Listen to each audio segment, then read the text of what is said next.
I would like us to just take a deep breath, and I want to call a timeout here for a second, if we could. And this is a point in time that, especially if as we are mired in what amounts to a cold civil war in America,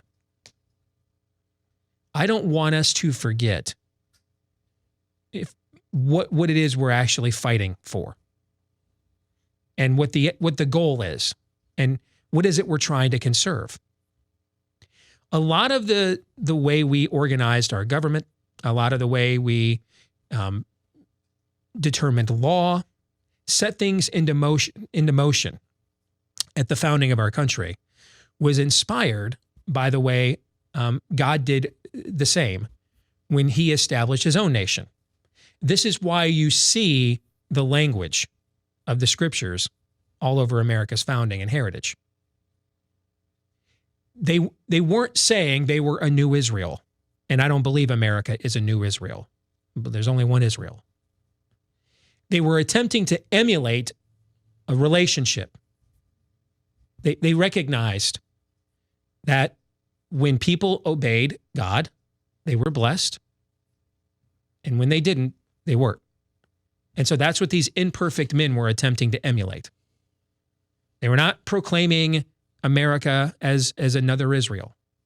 They were trying, in a civic sense, emulate the civic traditions that made Israel extraordinary. And then hoping, just as Israel was to be a light to other nations, they were hoping to emulate that by creating a civic facsimile as imperfectly as they could. Instead of a theocracy directly handpicked by God, they would create a republican democracy with rights that come from God. And that sort of pattern repeats itself on down the line. And the hope also was aspirational, that if they could do it here, and if it worked here, just as Israel was called by God to be a light to other nations, the hope is that it would be a beacon for the rest of the world to follow as well. That America, that's what shining city on a hill means. You're attracted to that light. You want to be like the light. You want to follow the light. And so when I hear people say things like we're a nation of immigrants, we're not. And I say that as someone whose ancestors came over here at the turn of the 20th century from places like Italy and Sicily, who were the first inhabitants of ghettos, who were called wops and dagos and garlic eaters. We're not a nation of immigrants.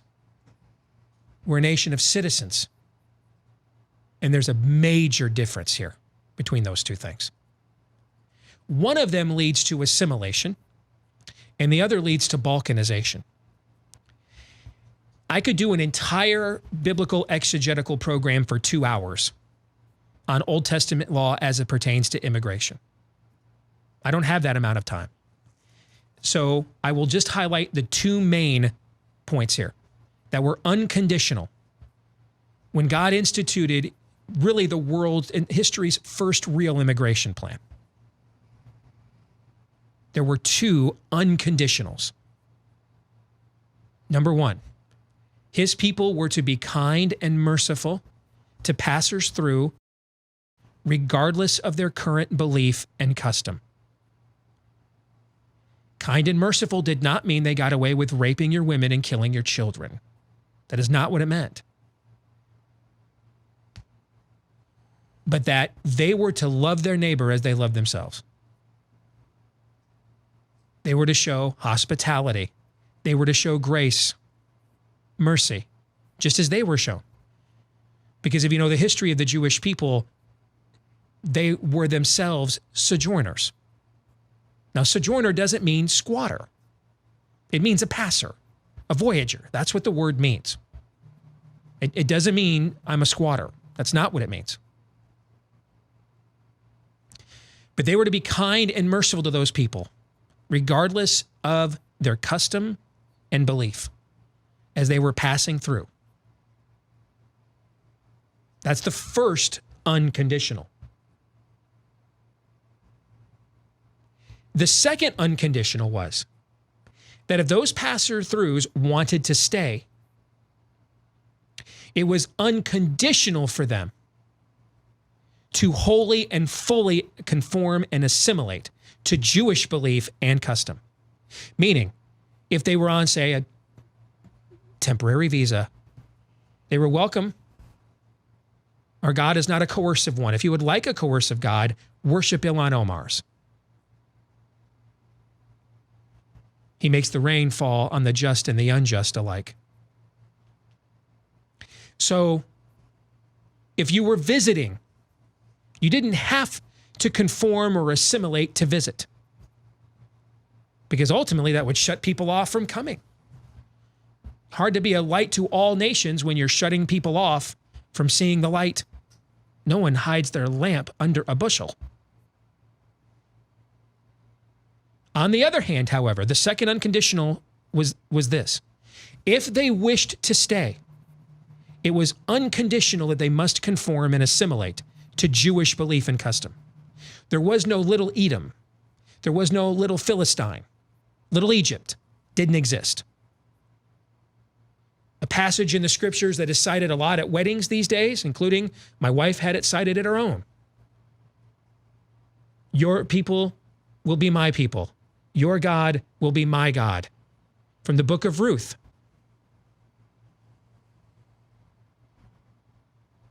Ruth is a Moabitess.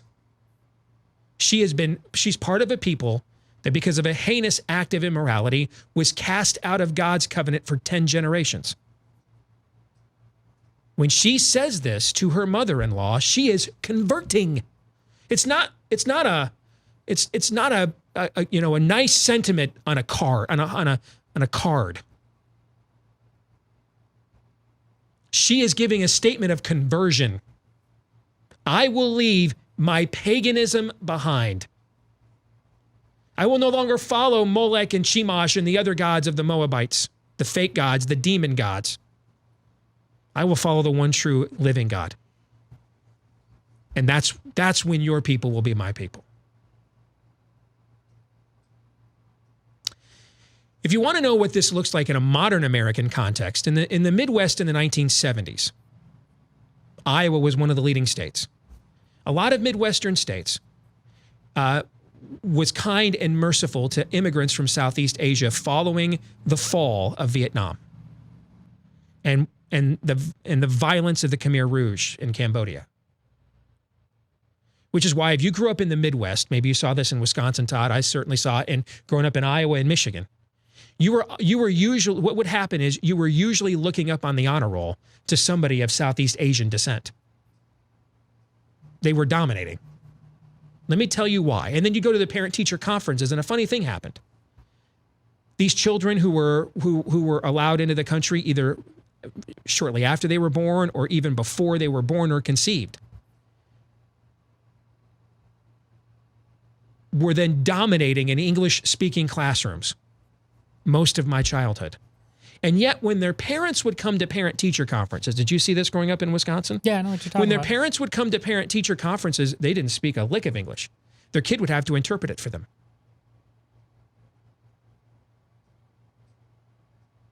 The parents came here as sojourners, trying to escape villainy.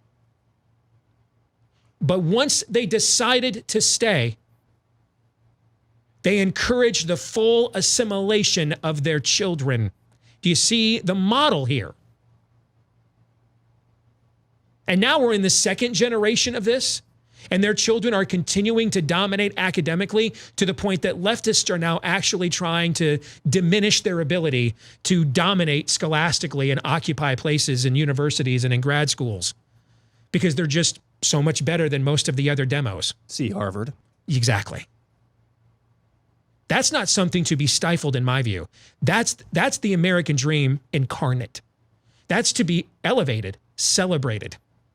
That's why we do this thing. When my ancestors came here, They didn't come here to be garlic eaters and Dagos and wops. They came here to be Americans. Wednesday was still Prince Spaghetti Day, but they wanted to go to Dodger games.